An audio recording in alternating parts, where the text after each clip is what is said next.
In this lecture, we are going to understand what is testing. We have two learning objectives under this topic.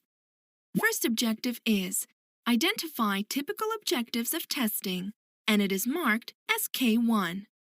That means questions will be direct and you need to remember each points in it.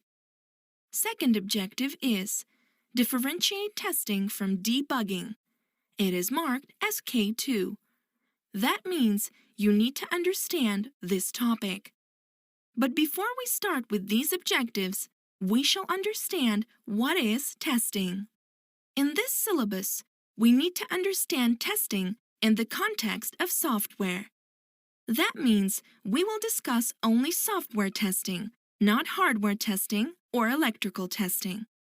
So, what is software testing? Software testing is a way to assess the quality of the software and to reduce the risk of software failure in operation. Let's understand this. Once the developer develops software, the software is not directly given to the user. Before giving it to the user, the software undergoes a process to find out the defects and risks associated with software, and this process is called testing. So, by finding defects, we increase the quality of the software and reduce the risk associated with the software. Now let's see some applications of software. First example is business application, and second one is customer products. Examples of business application are when you go to an airport to book your ticket, or when you go to a supermarket to buy items, or when you are working in the office. Software is all around us. And some examples of customer products are washing machines, mobile phones, or coffee makers.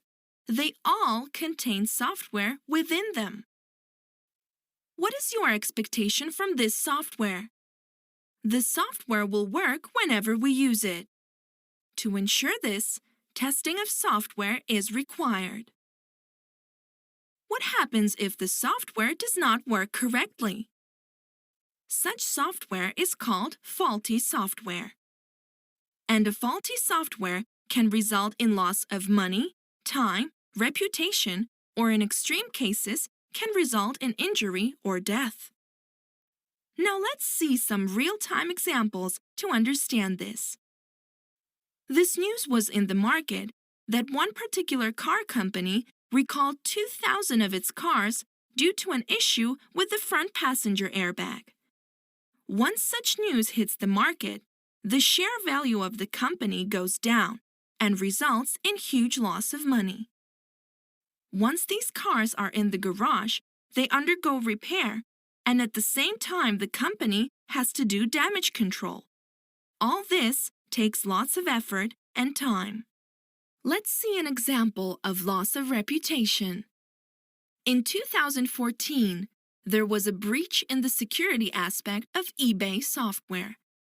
That means the software was not working as according to the expectations, and if such news comes out, it results in loss of reputation.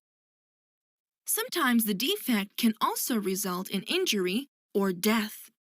For example, if the airbag system doesn't work as expected.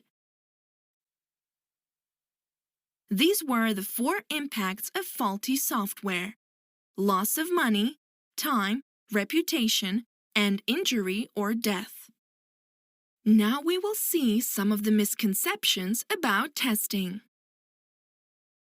First misconception is that testing only consists of running test cases, which is completely wrong, as testing is a process and consists of many activities that are listed here.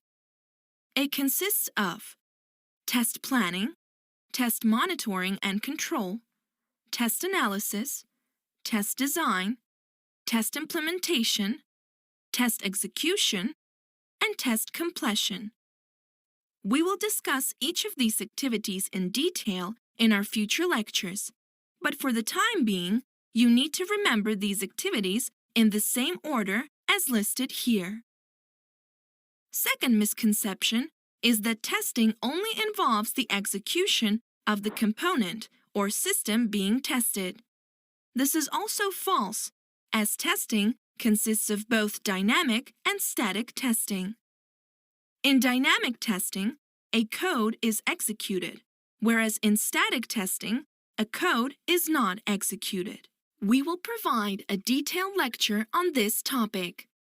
For the time being, just remember that testing consists of dynamic and static testing techniques. The last misconception which we are going to discuss in this lecture is that testing focuses entirely on verification of requirements. This is also false, as testing focuses on both verification and validation of the requirements. Verification means, are we building product right? Whereas validation means to check if we built the right product. Again, I will provide detailed lecture to explain difference between both.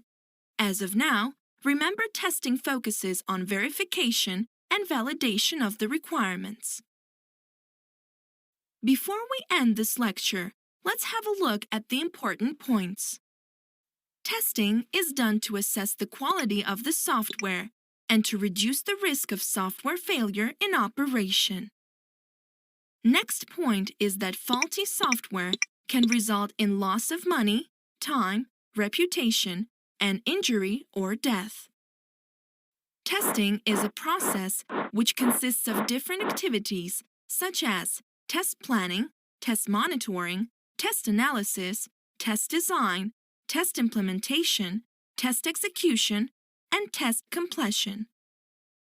Testing consists of static and dynamic testing and consists of verification and validation processes. All these important points are available as a resource and attached with this video.